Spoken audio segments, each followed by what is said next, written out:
মাধ্যমিক পরীক্ষা চলছে, ইতিমধ্যেই তোমরা সবাই ইংরেজি এবং বাংলা পরীক্ষা দিয়েছো। আশা করছি ইংরেজি পরীক্ষা এবং বাংলা পরীক্ষা সবার ভালো গেছে। সামনে আছে আমাদের ইতিহাস পরীক্ষা, আশা করছি এই পরীক্ষাটাও তোমরা ভালোভাবেই দেবে।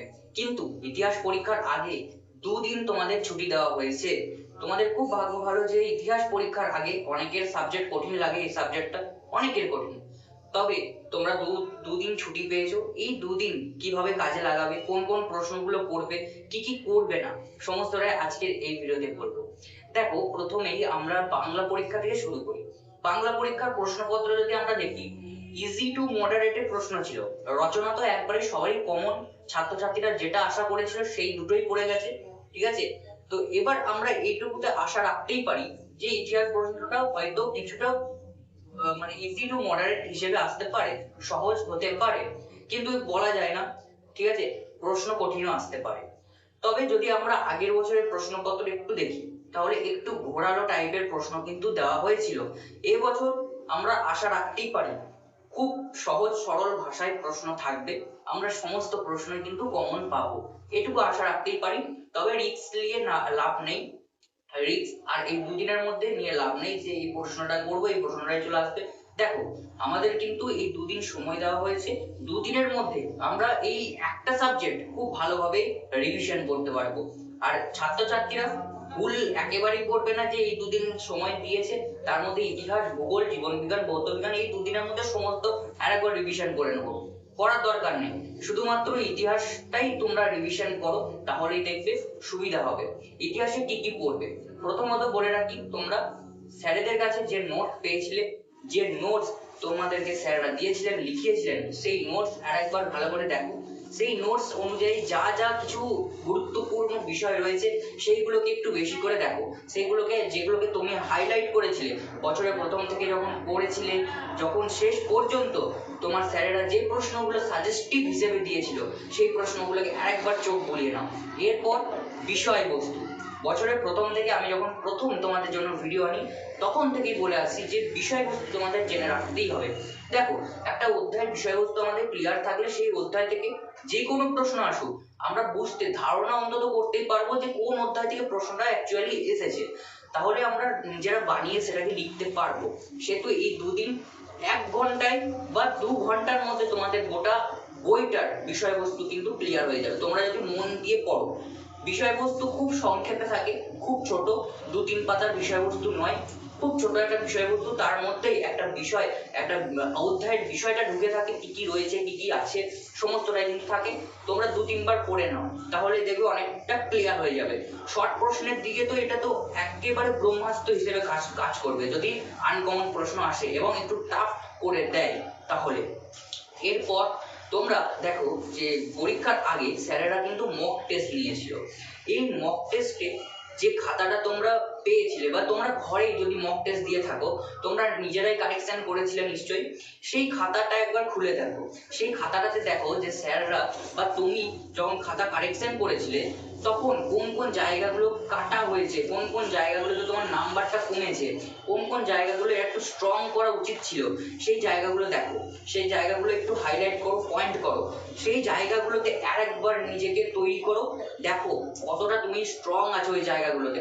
হয়তো কারোর এমসিকিউ বেশি নাম্বার যাচ্ছে বাবা, দেখো এমসিকিউ যদি নাম্বার যায় বেশি, তোমার স্বপ্ন কিন্তু এখানে চুরমার হয়ে যাবে। এমসিকিউ তোমার যদি ইচ্ছা থাকে যে 100-তে 100 বা 100-র মধ্যে 90 আমি তুলবো, তাহলে কিন্তু এমসিকিউ এ 20-তে 20 তুলতেই হবে, ঠিক আছে। এমসিকিউটাই 20-তে 20 তুলতেই হবে। তো যে করেই হোক আমাদের এমসিকিউ 20-তে 20 টার্গেট, 19 যেন না হয়, 19.5 যেন না হয়, ঠিক আছে, 20-তে 20 আমাদের তুলতেই হবে। এরকম মাইন্ডসেট নিয়ে চলো, দেখো নাম্বার উঠতে বাধ্য। আর এরকম ভাবেই এই দুদিন একটু রিভিশন আমাদের দিতেই হবে। এর পরবর্তীতে চলে আসো, তুমি যে খাতাতে বছরের প্রথম থেকে শুরু করে একেবারে শেষ পর্যন্ত প্র্যাকটিস করেছিলে, নো মক টেস্ট, শুধুমাত্র প্র্যাকটিস করেছিলে, তার মধ্যে সমস্ত কিছুই আছে, সেই খাতাটা আরেকবার খোলো, সেই খাতাটা আরেকবার চেক করো, ভালোভাবে রিভিশন দাও। আর প্রথমেই বলে রাখি, যেটা ভুল করবে না সেটা হচ্ছে কোনোভাবেই এখন নতুন কিছু করবে না। হয়তো অনেকে মনে করছে এখন যে এই তো ইংরাজি পরীক্ষা দিয়ে এলাম, এখন অনেকদিন সময় রয়েছে, এই অনেকদিন সময়ের মধ্যে আরেকবার যেগুলো গুরুত্বপূর্ণ নয় রিস্ক নিয়ে লাভ কি? একবার যেগুলো গুরুত্বপূর্ণ নয় সেগুলো একবার পড়ে নিন, গুরুত্বপূর্ণগুলো আমার মনে আছে। কিন্তু দেখবে যখন গুরুত্বপূর্ণ যেগুলো নয়, যেগুলো আসার সম্ভাবনা এবারে খুব কম, সেগুলো তুমি পড়েই গেছো কিন্তু গুরুত্বপূর্ণগুলো আর পড়োনি। পরীক্ষার সময় তখন দেখলে যে গুরুত্বপূর্ণ প্রশ্নগুলো এখনো পড়াই হয়নি, সেগুলো যখন পড়তে যাবে তখন সময় কম পড়বে, তোমার মাথাও কিন্তু আর কাজ করবে না, তাহলে সমস্তটাই কিন্তু বৃথা যাবে।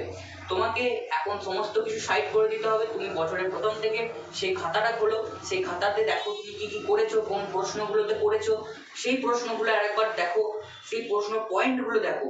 পয়েন্ট কিন্তু আমাদের দিতেই হবে, প্রথম ভূমিকা থেকে শুরু করে একেবারে মূল্যায়ন পর্যন্ত সমস্ত পয়েন্টগুলো ভালো করে দিতে হবে।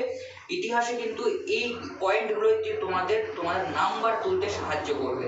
পয়েন্ট কিন্তু একেবারেই কমাবে না, পয়েন্ট যা যা আছে সেরকম পয়েন্ট দেবে, দেখবে পয়েন্টের ভেতরে বিষয়গুলো তুমি লিখতে পারবে যদি পয়েন্টগুলো ঠিকঠাক ভাবে দিতে পারো। এই দুদিন টাইম একটা সাবজেক্টের পেছনে রিভিশন দেওয়ার ক্ষেত্রে এনাফ টাইম। এই দুদিন টাইমকে খুব ভালোভাবে কাজে লাগাতে হবে, এরকম ভাবেই করতে হবে তোমাদের রিভিশন এই কয়েকটা দিন।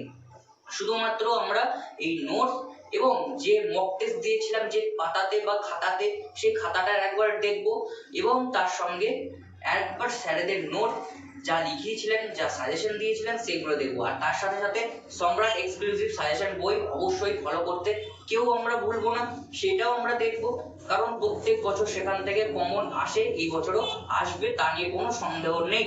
ঠিক আছে, তার সাথে সাথে স্যাররা বা স্কুলের স্যাররা যে সমস্ত সাজেশন দিয়েছিল, আমি তোমাদের যে সাজেশন প্রোভাইড করেছিলাম সেই সাজেশন দেখতে একেবারেই ভুলো না। সেই সাজেশনের মধ্যে যা যা ইম্পর্টেন্ট আছে সমস্ত কিছু এই কয়েকটা দিনের মধ্যে তোমরা পড়ে নেওয়ার চেষ্টা করো। আর জানি সময় কম, কিন্তু একটা সাবজেক্টের পেছনে এই দুদিন কিন্তু কম সময় নয়, এই দুদিনের মধ্যে অবশ্যই আমাদের এই প্রশ্নগুলো হয়ে যাবে। সমস্ত প্রশ্নগুলোই কিন্তু তোমরা একটু ভালোভাবে পড়তে মানে দেখে রাখো, যেগুলো গুরুত্বপূর্ণ আছে, নতুন কিছু আর করার দরকার নেই।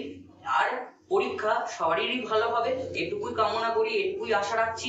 সবাই ভালোভাবে পরীক্ষা দাও, আশা করছি যে পরীক্ষার কোশ্চেন বা প্রশ্নপত্র সেটাও তোমাদের প্রেফারেই যাবে, সেটাও কিন্তু সহজেই আসবে, এটুকুই কামনা করি। পরীক্ষা কিন্তু খুব ভালোভাবে দাও।